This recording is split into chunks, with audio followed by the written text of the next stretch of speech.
안 돼! 저는 15년 동안 김정은의 방패였습니다. 그놈을 위해 목숨을 바쳤어요. 쿠데타가 일어났을 때 제 몸으로 폭탄을 맞기도 했죠. 하지만 그놈이 제 약혼녀를 죽였습니다. 저는 김정은의 최측근 경호원이었습니다.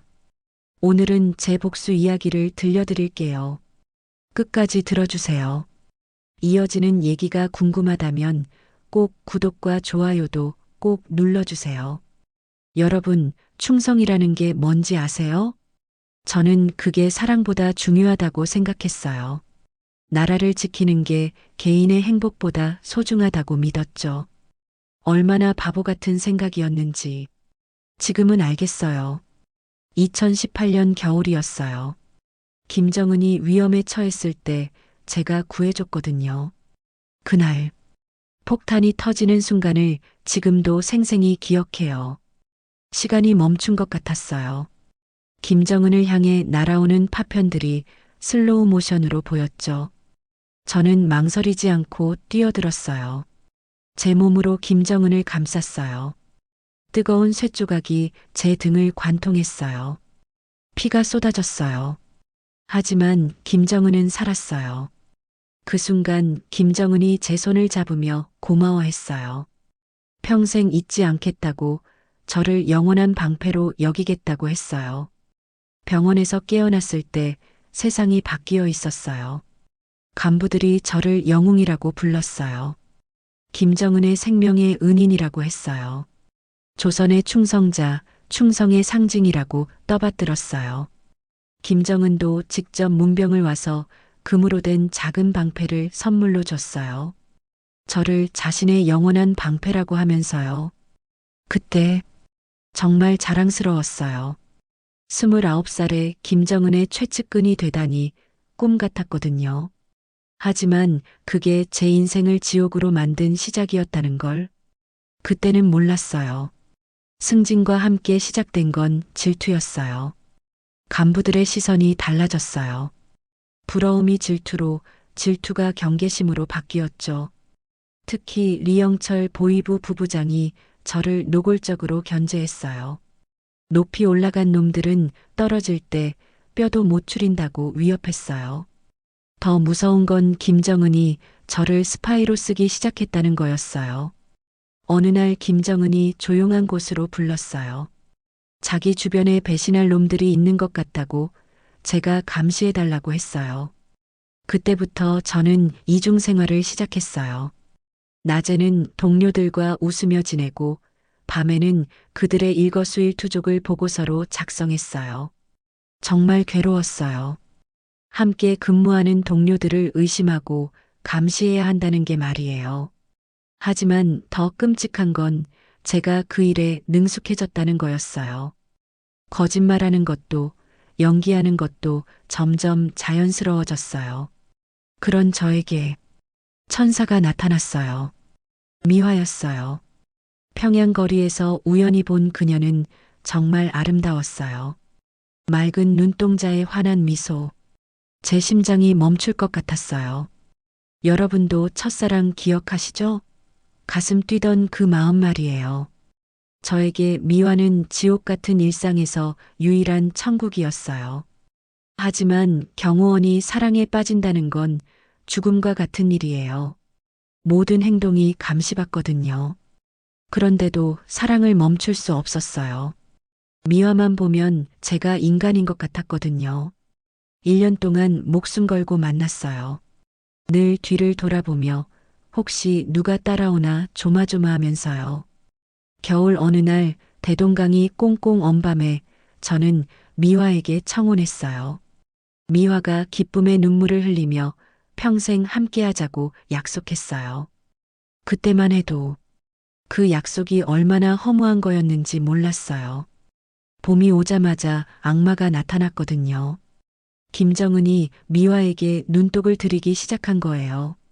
어느 날 음악당 공연에서 미화가 피아노를 치는 걸 본 김정은이 저에게 물었어요.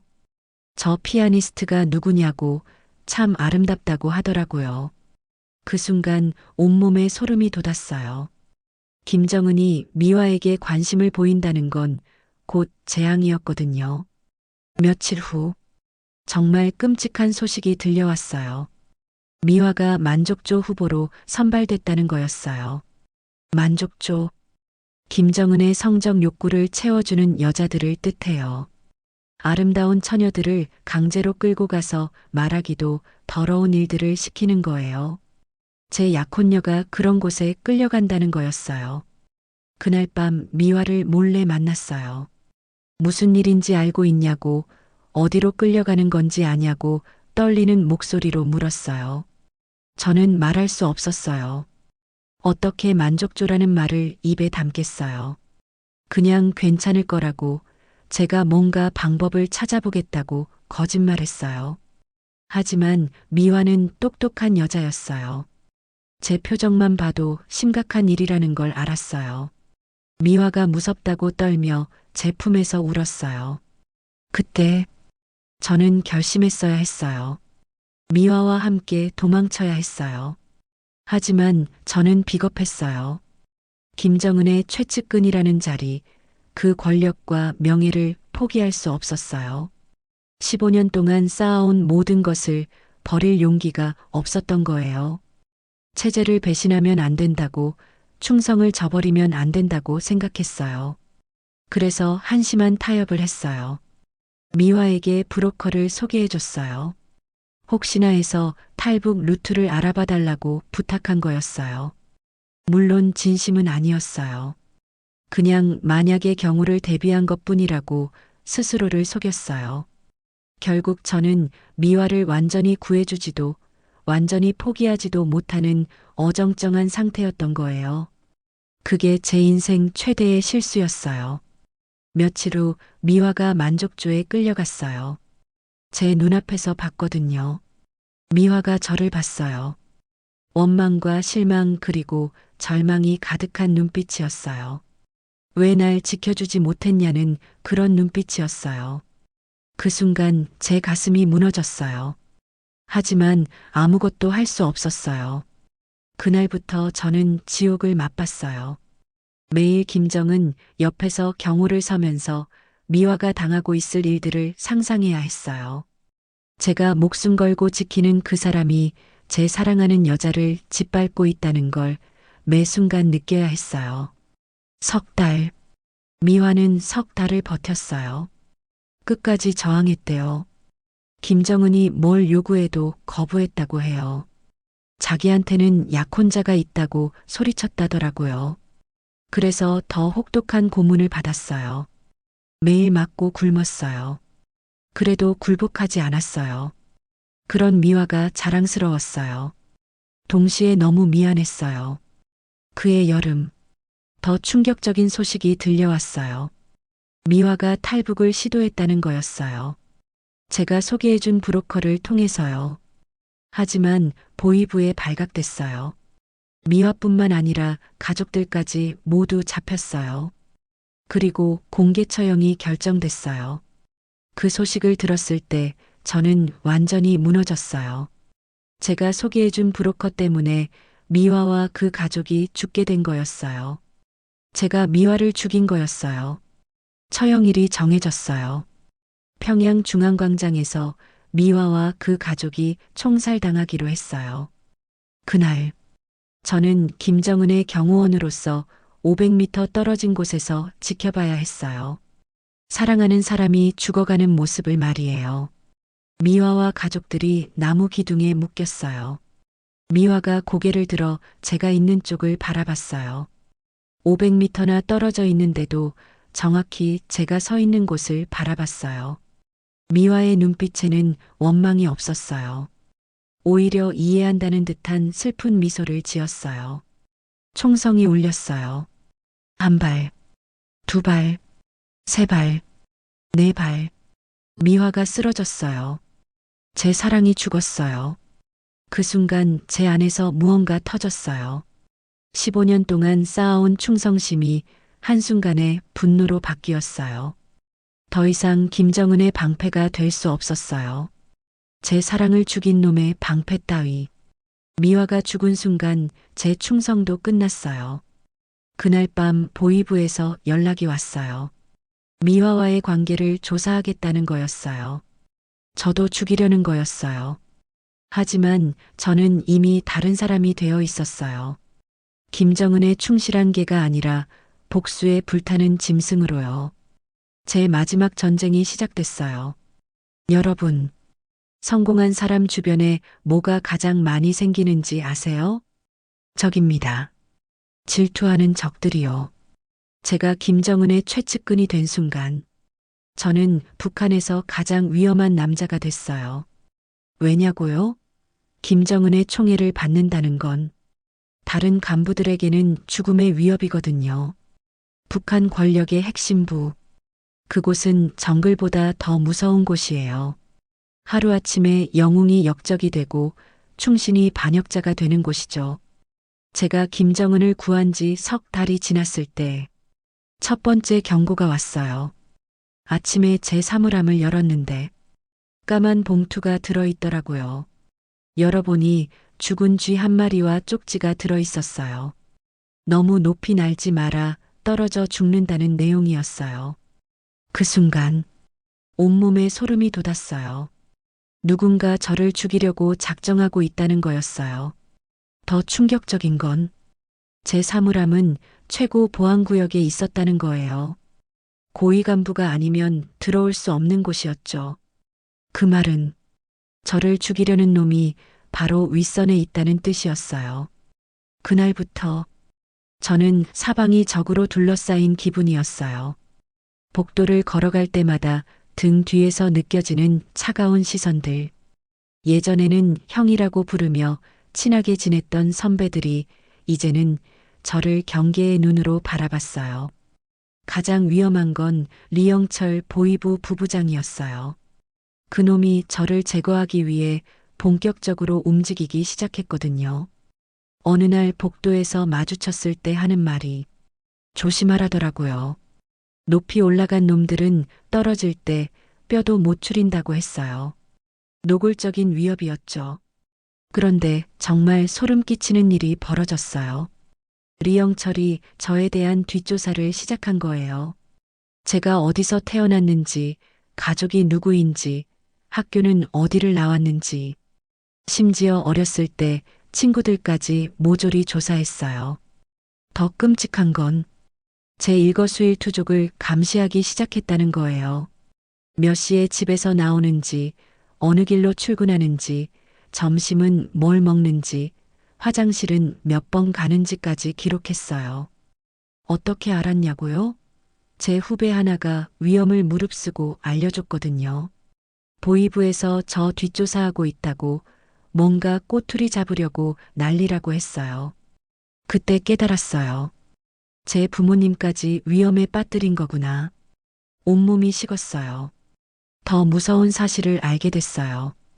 리영철이 제게 죄를 뒤집어 씌울 계획을 세우고 있다는 거였어요. 반역죄든 간첩죄든 뭐든 좋으니까 저를 제거할 구실을 만들려고 했어요. 그런데 가장 소름 끼쳤던 건 그들이 제 사생활까지 캐고 있다는 거였어요. 제가 누구와 만나는지, 특히 여자 관계는 없는지, 그런 것까지 조사하고 있었어요. 다행히 미화와의 관계는 아직 발각되지 않았어요. 워낙 조심스럽게 만났거든요. 하지만 계속 감시받는다면 언젠가는 들킬 게 뻔했어요. 그래서 더욱 조심스러워졌어요. 미화를 만날 때도 평소보다 3배는 더 신경 썼어요. 하지만 사랑하는 마음을 어떻게 숨길 수 있겠어요? 어느 날 정말 위험천만한 일이 벌어졌어요. 김정은이 갑자기 저를 불렀어요. 긴급 회의가 있다면서요. 급하게 달려갔는데 회의실에 김정은 혼자 있더라고요. 김정은의 표정이 평소와 달랐어요. 뭔가 심각해 보였어요. 저에 대해 나쁜 소문이 돌고 있다더라고요. 그 순간 심장이 멈췄어요. 뭘 알고 있다는 건지, 어떤 소문인지, 제가 너무 오만해졌다는 얘기가 있다더라고요. 김정은의 총애를 믿고 다른 간부들을 무시한다는 거였어요. 다행히 미화 얘기는 아니었어요. 하지만 이것도 충분히 위험했어요.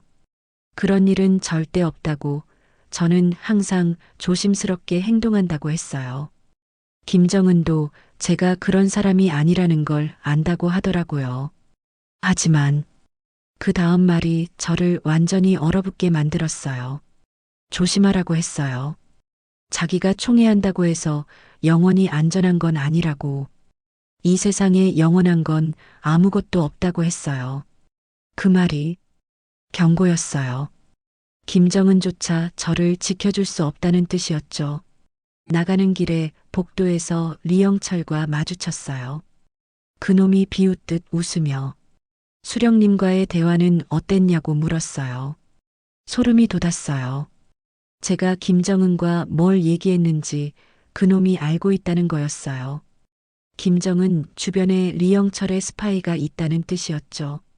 그날 밤 집에 돌아와서 거울을 봤어요. 제 얼굴이 완전히 달라져 있었어요. 불안과 공포에 수척해져 있었죠. 그때 깨달았어요. 제가 얼마나 위험한 게임을 하고 있는지를요. 김정은의 총에. 그건 축복이 아니라 저주였어요. 언제 칼날이 되어 제 목을 벨지 모르는 위험한 저주였죠. 북한 권력의 정점에서 저는 외줄타기를 하고 있었어요. 한쪽으로 기울면 김정은의 분노에 죽고 다른 쪽으로 기울면 간부들의 질투에 죽는 그런 상황이었어요. 하지만 이미 늦었어요. 저는 너무 깊이 들어와 버렸거든요. 빠져나갈 수도 더 깊이 들어갈 수도 없는 그런 상황이었어요. 더 무서운 건 제가 김정은을 위해 동료들을 감시하고 있다는 사실이 알려지기 시작했다는 거예요. 간부들이 저를 보는 눈빛에 경멸과 분노가 담겨 있었어요. 저는 이제 어디에도 속하지 못하는 사람이 되어버렸어요. 김정은의 개도 아니고 동료들의 친구도 아닌 그저 혼자 외롭게 버텨야 하는 존재가 된 거죠. 밤마다 잠이 오지 않았어요. 언제 누군가 제 방문을 두드릴지, 언제 체포영장이 떨어질지 모든 게 두려웠어요. 그런 저에게 미화만이 유일한 위안이었어요. 하지만 그 사랑마저 이제는 위험에 처해 있었어요. 보이부의 감시망이 점점 촘촘해지고 있었거든요. 제 주변의 모든 사람들이 의심의 대상이 되고 있었어요. 그리고 그 무렵 더욱 충격적인 일이 벌어지려 하고 있었어요. 미화가 위험한 결정을 내리려 하고 있다는 걸 저는 아직 모르고 있었거든요. 여러분, 사랑하는 사람을 지키지 못한다는 게 어떤 기분인지 아세요? 제 가슴이 매일 찢어지는 것 같았어요. 미화와 제가 결혼을 약속한 지 6개월이 지났을 때 악마가 나타났습니다. 김정은이 미화에게 눈독을 들이기 시작한 거예요. 그날을 잊을 수 없어요. 김정은이 평양음악당에서 열린 공연을 보러 갔는데 미화가 피아노 연주자로 무대에 섰거든요. 저는 뒤에서 김정은을 경호하고 있었어요. 그런데 김정은이 미화를 보더니 표정이 달라지더라고요. 연주가 끝난 후 김정은이 저에게 물었어요. 저 피아니스트가 누구냐고 참 아름답다고 하더라고요. 그 순간 온몸에 소름이 돋았어요. 김정은이 미화에게 관심을 보인다는 건 곧 재앙을 의미했거든요. 며칠 후 정말 끔찍한 소식이 들려왔어요. 미화가 만족조 후보로 선발됐다는 거였어요. 만족조, 그건 김정은의 성적 욕구를 채워주는 여자들을 뜻해요. 북한에서 가장 아름다운 처녀들을 강제로 끌고 가서 말하기도 더러운 일들을 시키는 거예요. 제 약혼녀가 그런 곳에 끌려간다는 거였어요. 그날 밤 저는 미화를 몰래 만났어요. 위험을 무릅쓰고라도 만나야 했거든요. 미화는 울고 있었어요. 무슨 일인지 알고 있냐고, 자기가 어디로 끌려가는 건지 아냐고 떨리는 목소리로 물었어요. 저는 말할 수 없었어요. 만족조라는 말을 어떻게 입에 담겠어요? 그냥 괜찮을 거라고 했어요. 제가 뭔가 방법을 찾아보겠다고 거짓말을 했어요. 하지만 미화는 똑똑한 여자였어요.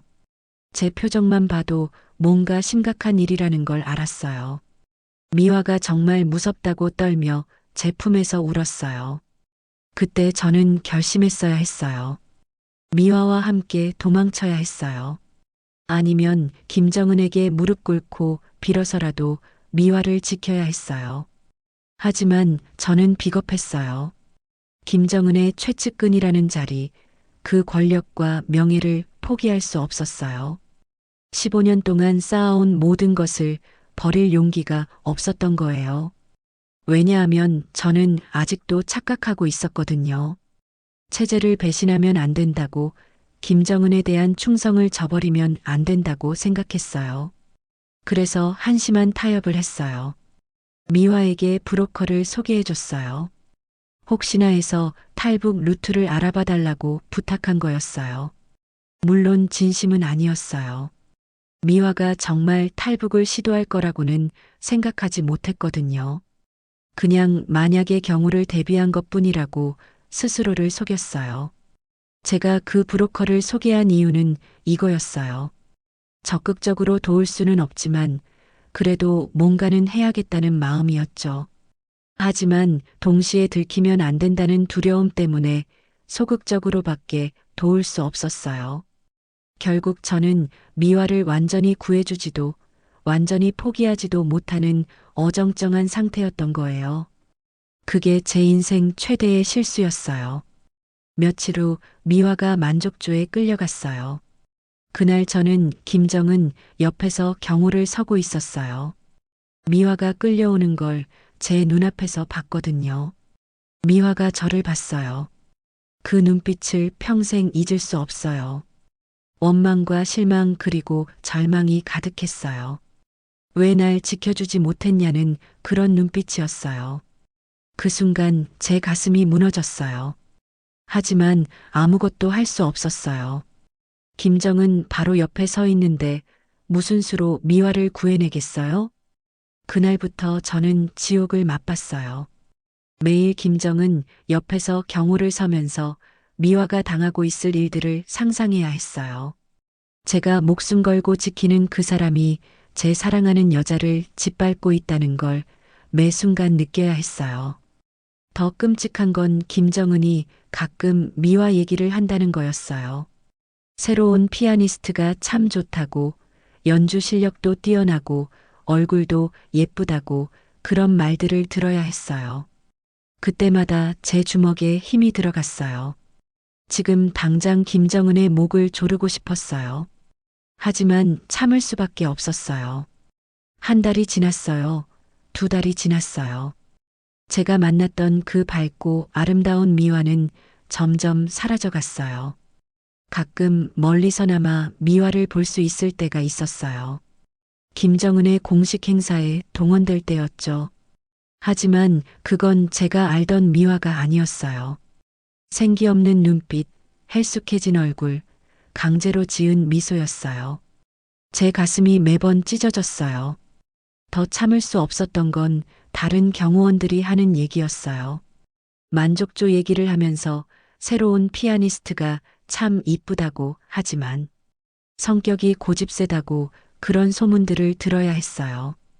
고집세다는 건 저항하고 있다는 뜻이었어요. 미화가 끝까지 버티고 있다는 뜻이었죠. 그런 미화가 한편으로는 자랑스러웠어요. 동시에 너무 미안했어요.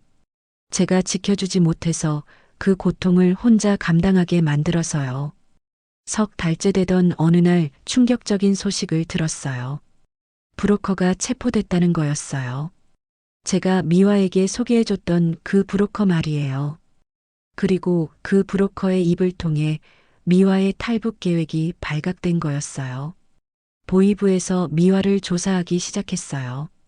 누구의 소개로 브로커를 만났는지, 탈북 자금은 어디서 구했는지, 공범이 또 있는지 말이에요.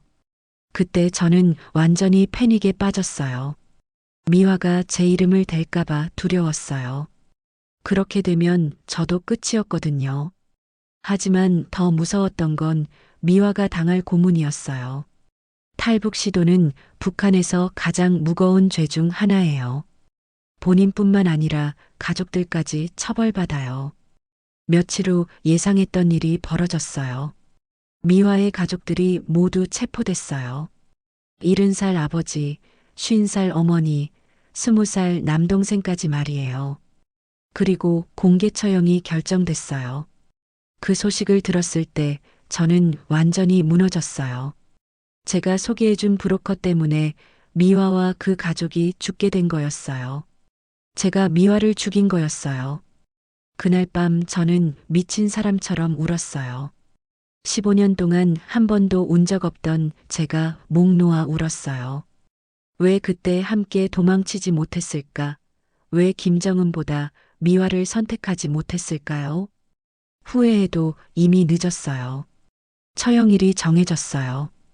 일주일 후 평양 중앙광장에서 미화와 그 가족이 총살당하기로 했어요. 그 일주일 동안 저는 제대로 잠을 잘 수 없었어요. 밥도 넘어가지 않았어요. 김정은은 제가 왜 이상한지 궁금해했어요. 몸이 아프냐고 병원에 가보라고 했어요. 하지만 어떻게 말하겠어요. 당신이 죽이려는 그 여자가 제 약혼녀라고요. 여러분, 제가 왜 소극적으로밖에 도울 수 없었는지 이제 아시겠죠? 저는 체제에 대한 충성과 미화에 대한 사랑 사이에서 갈등했어요. 둘 다 놓치고 싶지 않았던 거죠. 하지만 그런 어정쩡한 태도가 결국 미화를 죽음으로 내몬 거였어요. 만약 그때 확실하게 선택했다면 미화와 함께 도망치거나 아니면 아예 포기하거나 했다면 이런 일은 일어나지 않았을 거예요. 중간에서 애매하게 도우려다가 모든 걸 망친 거였어요. 그렇게 운명의 날이 다가왔어요. 제가 사랑하는 사람의 죽음을 지켜봐야 하는 그 끔찍한 날이요. 여러분, 사랑하는 사람이 죽어가는 모습을 지켜본 적 있으세요? 그 순간의 절망을 어떻게 말로 설명할 수 있을까요? 2021년 10월 11일 오전 10시 평양 중앙광장에 5천 명이 넘는 주민들이 모였어요. 공개 처형을 보기 위해서였죠. 저는 김정은의 경호원으로서 500m 떨어진 건물 옥상에 있었어요. 쌍안경으로 광장을 내려다보고 있었죠. 그런데 아무도 몰랐어요. 제가 지금 제 약혼녀의 처형을 지켜보고 있다는 걸 말이에요. 오전 9시 30분. 트럭 한 대가 광장에 들어왔어요. 미화와 그 가족들이 트럭에서 내렸어요. 쌍안경 너머로 본 미화의 모습에 제 심장이 멎었어요. 살이 쪽쪽 빠져서 앙상해진 얼굴. 머리카락도 많이 빠져 있었어요. 하지만 눈빛만은 여전히 아름다웠어요. 미화의 아버지는 딸을 부축하고 있었어요. 70살의 노인이 25살 딸을 지켜주려고 애쓰는 모습이었죠. 어머니는 계속 울고 있었어요. 20살 남동생은 무서워서 떨고 있었고요. 그 모습을 보는데 제 가슴이 찢어지는 것 같았어요. 저들은 무슨 죄가 있다고 저렇게 죽어야 하는 건가요? 단지 자유를 꿈꿨다는 이유만으로요. 아니에요. 진짜 죄인은 저였어요. 제가 브로커를 소개해줬기 때문에 저들이 죽게 된 거였거든요. 광장 중앙에 나무 기둥 4개가 세워져 있었어요. 미화와 가족들을 그 기둥에 묶었어요. 저는 쌍안경으로 그 모든 과정을 지켜봐야 했어요. 김정은의 경호원으로서 현장을 감시하는 게 제 임무였거든요. 하지만 정말 견디기 힘들었어요. 오전 9시 50분. 처형 집행관들이 나타났어요. 총을 든 군인 4명이 일렬로 섰어요. 그때 정말 믿을 수 없는 일이 벌어졌어요. 미화가 고개를 들어 제가 있는 쪽을 바라본 거예요. 500m나 떨어져 있는데 어떻게 알았는지 정확히 제가 서 있는 곳을 바라봤어요. 그 순간 저와 미화의 눈이 마주쳤어요. 미화의 눈빛에는 원망이 없었어요. 오히려 이해한다는 듯한 슬픈 미소를 지었어요. 마치 말하는 것 같았어요. 괜찮다고, 사랑했다고, 이제 자유로워질 수 있다고요. 그 미소가 저를 완전히 무너뜨렸어요. 아니야, 미화야, 죽으면 안 돼. 속으로 절규했지만 소용없었어요. 오전 10시 정각. 광장에 정적이 흘렀어요. 처형 선고문이 낭독되기 시작했어요. 반국가 범죄, 탈북 기도, 체제 전복 음모 등등 온갖 죄목들이 나열됐어요. 하지만 저는 그 소리가 들리지 않았어요. 오직 미화만 보고 있었거든요. 미화는 끝까지 고개를 들고 있었어요. 굴복하지 않는 모습이었죠. 그런 미화가 너무 자랑스러웠어요. 동시에 너무 미안했어요. 오전 10시 5분. 집행관이 총을 들어 올렸어요. 제 심장이 미친 듯이 뛰기 시작했어요. 안 돼, 안 돼, 제발 안 돼. 머릿속으로 계속 외쳤지만 현실은 바뀌지 않았어요. 첫 번째 총성이 울렸어요. 탕! 미화의 아버지가 쓰러졌어요. 딸을 지키지 못한 죄책감에 이미 죽어 있던 분이셨죠. 두 번째 총성이 울렸어요. 탕! 어머니가 쓰러졌어요. 마지막까지 딸의 이름을 부르다가 총에 맞았어요. 세 번째 총성이 울렸어요. 탕! 20살 남동생이 쓰러졌어요. 누나를 보며 울다가 죽었어요. 그리고 마지막 순간이 다가왔어요. 미화를 향해 총구가 겨누어졌어요. 그 순간 미화가 다시 저를 봤어요. 그리고 입술을 움직였어요. 비록 소리는 들리지 않았지만 저는 알 수 있었어요. 사랑해요. 그렇게 말하고 있었어요. 그 순간 제 눈에서 눈물이 쏟아졌어요. 김정은의 최측근 경호원이 울고 있는 거예요. 네 번째 총성이 울렸어요. 탕! 미화가 쓰러졌어요. 제 사랑이 죽었어요. 제 인생이 끝났어요. 그 순간 제 안에서 무언가 터졌어요. 15년 동안 쌓아온 충성심이 한순간에 분노로 바뀌었어요. 김정은을 목숨 걸고 지켜왔던 그 마음이 복수심으로 변했어요. 더 이상 그의 방패가 될 수 없었어요. 제 사랑을 죽인 놈의 방패 따위. 미화가 죽은 순간 제 충성도 끝났어요. 광장의 5천 명 주민들은 박수를 쳤어요. 반역자들이 처단됐다고 기뻐했어요. 하지만 저는 알고 있었어요. 진짜 반역자는 김정은이라는 걸요. 무고한 사람들을 죽이고 사람들의 꿈을 짓밟는 그놈이야말로 진짜 악마였어요. 그날 오후 저는 김정은 옆에서 경호를 서야 했어요. 김정은이 제게 물었어요. 오늘 처형이 어땠냐고, 반역자들이 제대로 처벌받았냐고요. 저는 대답했어요. 네, 잘 봤다고요. 하지만 속으로는 다짐하고 있었어요. 언젠가 반드시 복수하겠다고.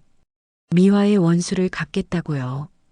그날 밤 집에 돌아와서 거울을 봤어요. 제 얼굴이 완전히 달라져 있었어요. 분노와 증오로 일그러진 얼굴이었죠. 그때 깨달았어요. 저는 이미 다른 사람이 되어 있다는 걸요.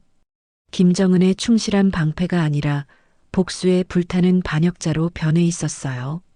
미화를 잃었지만 하나 얻은 게 있었어요. 진실을 보는 눈이었어요. 김정은이 얼마나 악한 존재인지 확실히 알게 된 거였죠. 그리고 그 진실이 저를 자유로 이끌 원동력이 되었어요. 미화가 꿈꿨던 자유를 제가 대신 찾아내겠다고 다짐했어요.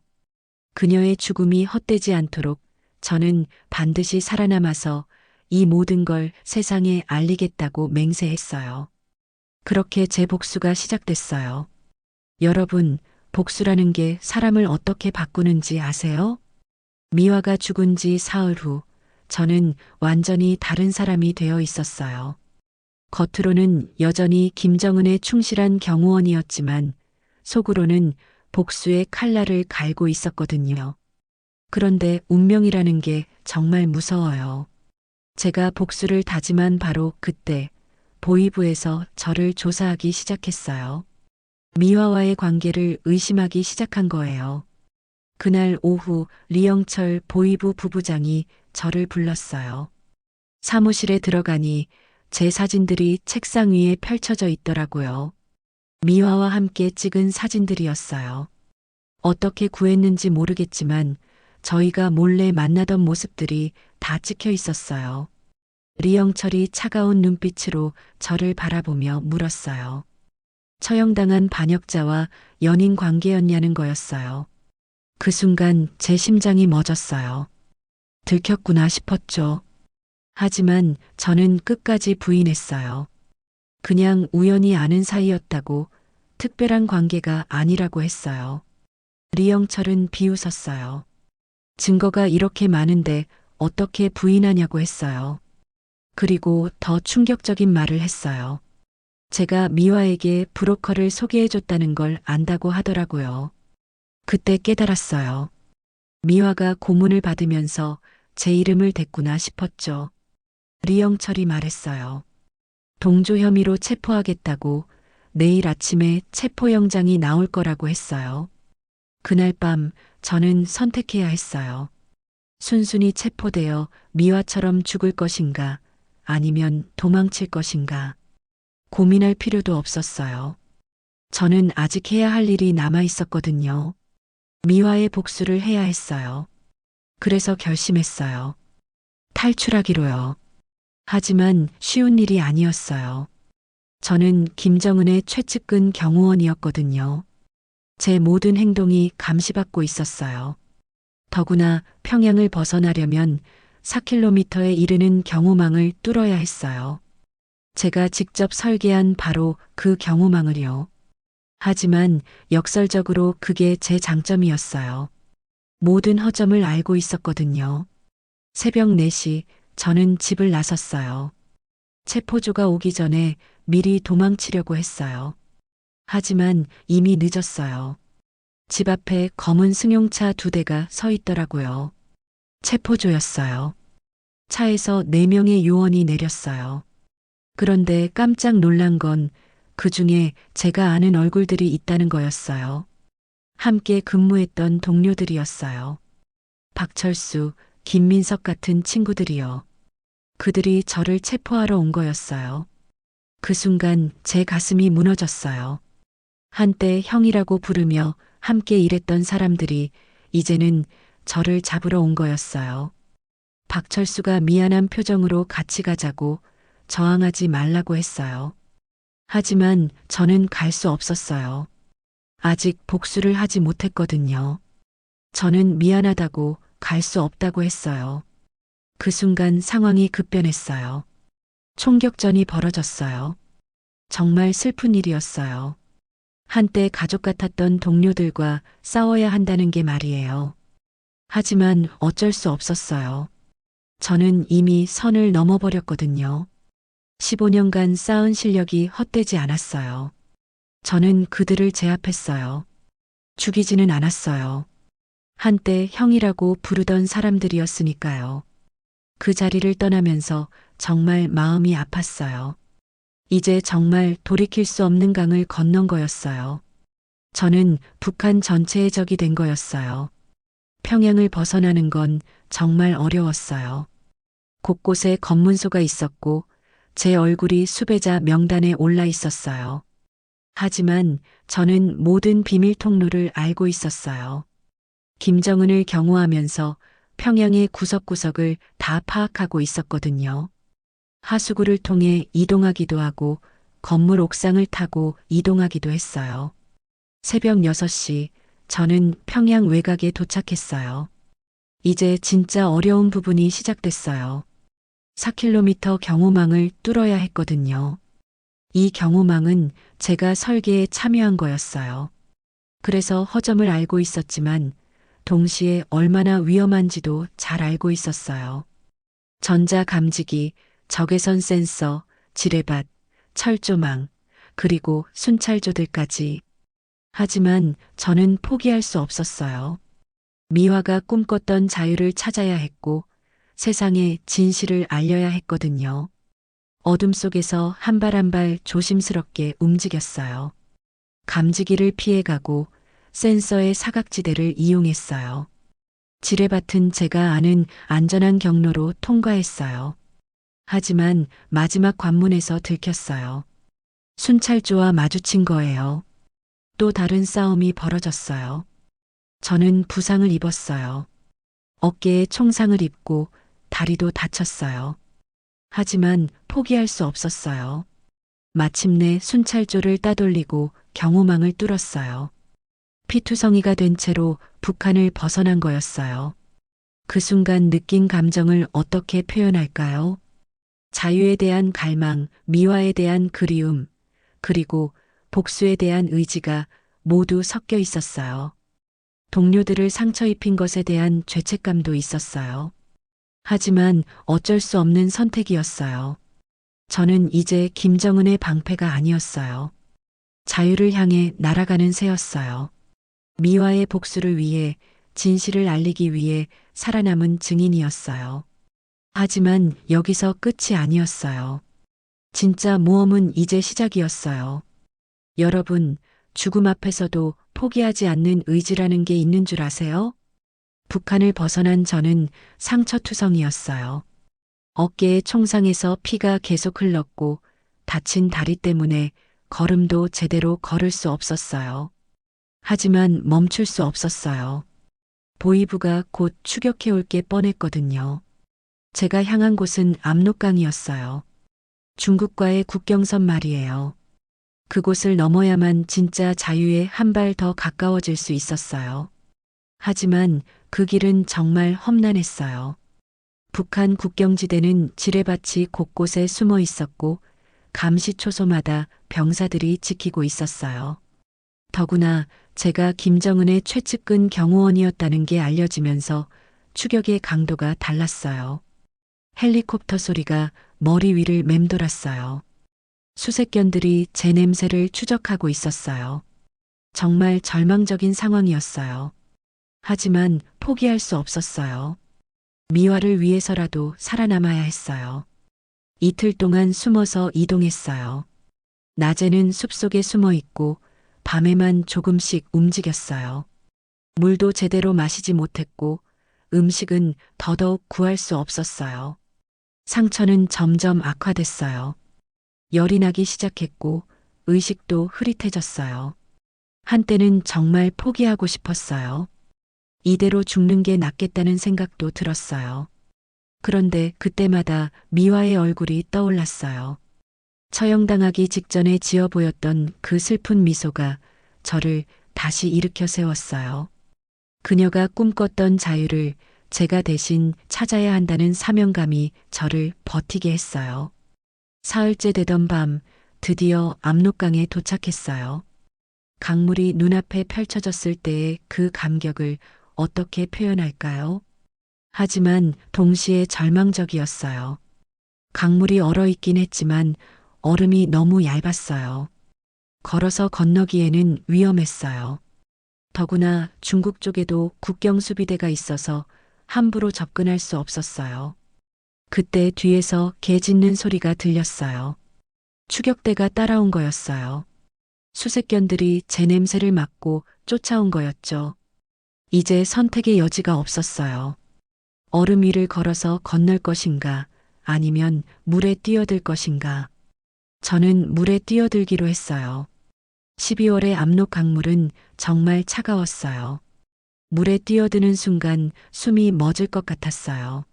하지만 헤엄쳐야 했어요. 중국 땅에 도달하기 위해서요. 200m 정도 되는 강폭이었는데 상처 입은 몸으로 헤엄치기엔 너무 멀었어요. 중간쯤 왔을 때 힘이 빠지기 시작했어요. 다리에 쥐가 나고 어깨 상처에서 피가 더 많이 흘렀어요. 물에 빠져 죽는 건 아닌가 싶었어요. 그때 또 미화가 생각났어요. 그녀도 자유를 위해 목숨을 걸었잖아요. 비록 실패했지만 포기하지 않았잖아요. 저도 포기할 수 없었어요. 마지막 남은 힘을 다해서 헤엄쳤어요. 손끝이 얼어서 감각이 없었고 발가락도 마찬가지였어요. 하지만 계속 팔을 저었어요. 다리를 차 올렸어요. 마침내 중국 쪽 강변에 닿았어요. 하지만 그게 끝이 아니었어요.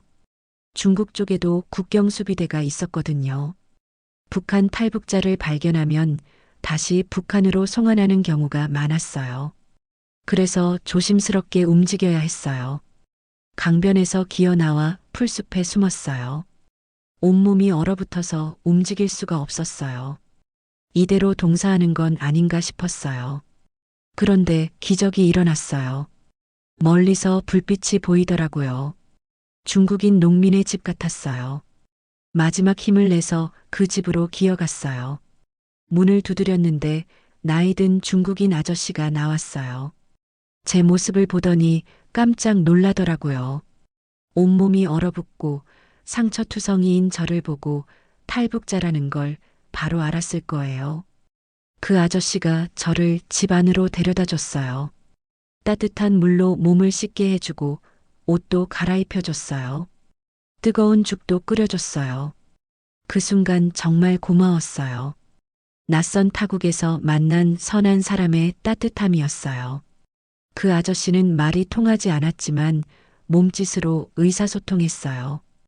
여기서 며칠 쉬어가라는 뜻 같았어요. 하지만 저는 오래 머물 수 없었어요. 중국 공안이 올 수도 있었고 그 착한 아저씨에게 피해를 줄 수도 있었거든요. 하룻밤만 자고 떠나기로 했어요. 그 밤 저는 정말 깊게 잠들었어요. 며칠 동안 제대로 잠을 못 잤거든요. 꿈에서 미화를 봤어요. 미화가 웃고 있었어요. 잘했다고, 이제 자유롭게 살라고 하는 것 같았어요. 꿈에서 깨었을 때 눈물이 흘렀어요. 다음 날 새벽 저는 그 집을 떠났어요. 아저씨가 보따리를 하나 만들어줬어요. 음식과 약간의 돈이 들어 있었어요. 정말 고마운 분이었어요. 중국에서의 생활도 쉽지 않았어요. 신분증도 없고 말도 통하지 않는 상황에서 살아남아야 했어요. 하지만 브로커들의 도움으로 조금씩 남쪽으로 이동할 수 있었어요. 몇 달 동안 중국 곳곳을 숨어 다니며 살았어요. 때로는 공장에서 일하기도 하고 때로는 농장에서 막일을 하기도 했어요. 신분을 들키지 않기 위해 항상 조심해야 했어요. 하지만 목표는 명확했어요. 한국에 가는 것이었어요. 그곳에서 제가 겪은 모든 일들을 세상에 알리고 싶었어요. 김정은의 진짜 모습을, 북한의 참혹한 현실을 증언하고 싶었어요. 미화와 같은 피해자들이 더 이상 나오지 않도록 하고 싶었어요. 마침내 기회가 왔어요.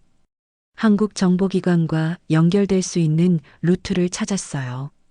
제가 김정은의 최측근 경호원이었다는 걸 확인받고 나서 한국 입국이 허가됐어요. 몇 개월의 복잡한 과정을 거쳐 드디어 한국 땅을 밟을 수 있었어요. 인천공항에 도착했을 때의 그 감격을 평생 잊을 수 없어요. 미화가 꿈꿨던 자유의 땅에 마침내 도착한 거였어요. 하지만 여기가 끝이 아니었어요. 진짜 시작이었어요. 이제 세상에 진실을 알릴 차례였거든요. 여러분, 진정한 자유가 뭔지 아세요? 한국에 도착한 저는 처음으로 그 의미를 깨달았어요. 인천공항에서 첫 번째로 한 일이 뭔지 아세요? 하늘을 올려다보는 거였어요. 북한에서는 항상 감시받는다는 느낌 때문에 고개를 들고 하늘을 볼 수가 없었거든요. 하지만 한국에서는 달랐어요. 아무도 저를 감시하지 않았어요. 자유롭게 걸을 수 있었고 자유롭게 말할 수 있었어요. 처음엔 적응하기 어려웠어요. 통일부 하나원에서 정착 교육을 받으면서도 계속 뒤를 돌아봤어요. 혹시 누가 따라오는 건 아닌지, 감시하는 건 아닌지 말이에요. 하지만 시간이 지나면서 깨달았어요. 이곳에서는 정말 자유롭다는 걸요. 가장 놀라웠던 건 사람들이었어요. 북한에서는 모든 사람이 경계하고 의심했어요. 언제 누가 자신을 신고할지 모르니까요. 하지만 한국 사람들은 달랐어요. 친절했고 따뜻했어요.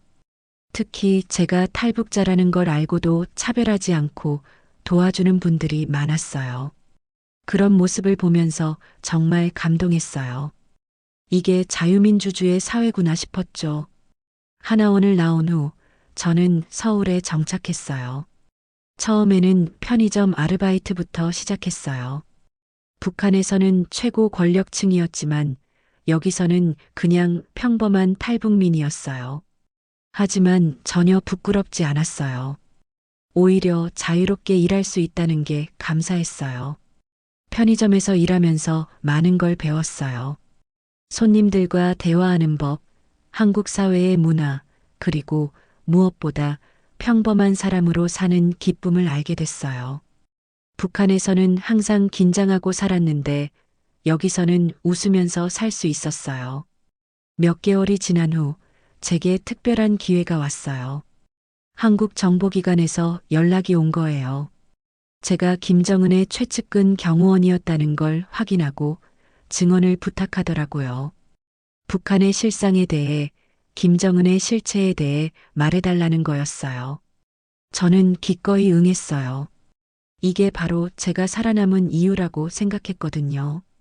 미화와 같은 피해자들을 위해서라도 진실을 말해야 한다고 생각했어요. 그렇게 시작된 제 증언 활동이 점점 커졌어요. 처음에는 정부 기관에서만 증언했는데 나중에는 대학교 강연도 하게 됐어요. 학생들 앞에서 북한의 실상을 이야기하는 거였어요. 젊은 학생들이 제 이야기를 듣고 충격을 받는 모습을 봤어요. 자유가 얼마나 소중한 건지, 대한민국이 얼마나 좋은 나라인지 새삼 깨닫는다고 하더라고요. 그런 모습을 볼 때마다 보람을 느꼈어요. 특히 기억에 남는 강연이 있어요. 한 대학교에서 강연을 하는데 여학생 하나가 울면서 질문을 했어요. 북한에는 정말 자유가 없냐고, 사랑도 자유롭게 할 수 없냐고 물었어요. 그 순간 미화가 생각났어요. 저는 그 학생에게 말했어요.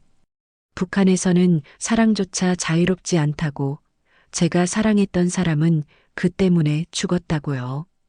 그 이야기를 들은 학생들이 모두 울었어요. 그리고 대한민국이 얼마나 소중한 나라인지 다시 한번 생각해 보겠다고 했어요. 그런 순간들이 저를 더욱 확신하게 만들었어요. 제가 하는 일이 의미 있다는 걸요. 시간이 지나면서 저는 작은 유명인이 됐어요. 텔레비전 프로그램에도 나오고 신문 인터뷰도 하게 됐어요. 책도 출간했어요. 제 이야기를 담은 수기였어요. 책 제목은 미화야, 이제 자유다였어요. 많은 사람들이 제 책을 읽고 감동했다고 했어요. 특히 제 또래 분들이 많이 공감해 주셨어요. 사랑하는 사람을 지키지 못한 아픔, 자유를 찾기 위한 투쟁 이런 것들에 대해서요. 그런 반응을 볼 때마다 미화에게 고마웠어요. 그녀의 죽음이 헛되지 않았다는 생각이 들었거든요. 지금은 탈북민 지원 단체에서 일하고 있어요. 새로운 탈북민들을 도와주는 일이에요. 제가 겪었던 어려움을 그들이 덜 겪었으면 하는 마음에서요. 특히 젊은 탈북민들에게는 항상 이렇게 말해요. 자유를 얻었으니 이제 당당하게 살라고, 꿈을 포기하지 말라고요. 북한에서 못다 이룬 꿈들을 여기서 마음껏 펼치라고 해요. 그럴 때마다 생각해요. 미화도 이런 기회를 가졌다면 얼마나 좋았을까 하고요. 요즘에는 통일에 대해서도 많이 생각해요. 언젠가 북한도 자유로워질 날이 올 거라고 믿어요. 김정은 같은 독재자가 영원히 권력을 유지할 수는 없다고 생각해요. 그날이 오면 미화 같은 피해자들이 더 이상 나오지 않을 거예요. 북한 주민들도 자유롭게 사랑하고 자유롭게 꿈꿀 수 있을 거예요. 그게 제가 꿈꾸는 통일입니다. 지금도 가끔 미화가 꿈에 나타나요. 더 이상 슬픈 표정이 아니에요. 활짝 웃는 얼굴로 나타나요. 잘하고 있다고, 고맙다고 하는 것 같아요. 그런 꿈을 꿀 때마다 다시 힘이 나요. 아직도 북한에는 미화 같은 사람들이 많이 있어요. 자유를 꿈꾸지만 그 꿈조차 꿀 수 없는 사람들이요. 그런 분들을 위해서라도 저는 계속 증언할 거예요. 김정은의 실체를 알리고 북한의 참상을 세상에 알릴 거예요. 미화와 약속했거든요. 그녀의 죽음을 헛되게 만들지 않겠다고요. 여러분도 기억해 주세요. 지금 우리가 누리는 자유가 얼마나 소중한지를요. 누군가의 희생 위에 세워진 이 자유를 당연하게 여기지 말아주세요. 그리고 아직도 자유를 꿈꾸는 북한 주민들을 잊지 말아주세요. 저는 김정은의 방패였지만 이제는 자유의 증언자입니다. 미화가 꿈꿨던 그 자유를 지키는 파수꾼이에요. 이 자유를 지키기 위해 그리고 더 많은 사람들이 자유를 누릴 수 있도록 저는 계속 싸울 거예요. 그게 미화에게 주는 제 마지막 선물이니까요. 아버님, 어머님들 오늘 이야기 어떠셨나요? 지금 어디서 이 이야기를 들으시는지 댓글로 남겨주세요. 집에서 산책하시면서 아니면 밭일하시면서 들으셨나요? 그리고 우리나라가 정말 좋은 나라라는 생각 드시죠? 대한민국 최고! 한마디만 댓글로 남겨주세요. 구독과 좋아요는 저 지은이에게 큰 힘이 됩니다. 친구분들에게 공유도 꼭 부탁드려요.